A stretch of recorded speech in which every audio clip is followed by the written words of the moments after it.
What's going on, guys? This is Malcolm, and yeah, you're on Malcolm Talks. And I want to say I think you made a pretty good decision for visiting the channel this morning, because today I want to talk to you guys about how to prepare for anything. And I'm gonna cut to the chase real quick, because I know a lot of you guys, y'all want to get the answer right now. So I'm gonna tell you. Prepare to the point where you just get sick to your stomach. That's how you prepare. Practice to the point where you become nauseated, where you're just like, oh my God, I'm so tired of practicing this.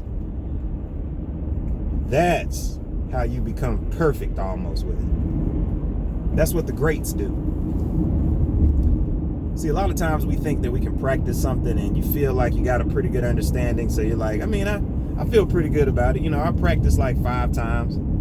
I practiced that speech like 5 times. I studied my notes for that test like 5 times. I went over that information for this interview like 5-6 times. I feel good. I prepared. I did prepare, right? Well, what about preparing and studying for something 56 times, to the point where you are becoming flat out sick of it and you don't even want to see it anymore? You ever tried that? Because see, that's how you attain mastery. When you get to a point where you know it like the back of your hand. See, a lot of times, you look at people and you wonder, how are they so sharp? How are they able to just do what they do at such a high level? Whenever they speak in front of a group, or whenever they give a presentation, they just sound like they're just on it, man. Whenever you see a comedian, for example, like the Dave Chappelles, the Chris Rocks, the Eddie Murphys, the all of these greats, one of the biggest things they did was they prepared. They spent a lot of time preparing. And here's the secret. You got to prepare to the point where you just feel sick with it. And see, a lot of people, I'm telling you, man, especially in the black community, we love to say, study long, study wrong,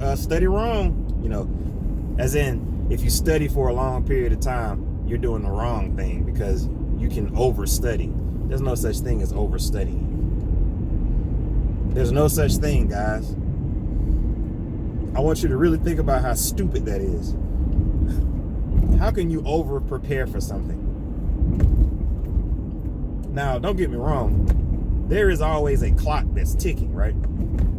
You don't have forever to prepare for something. A lot of times there's a deadline and there's a time crunch. But if you give yourself enough time,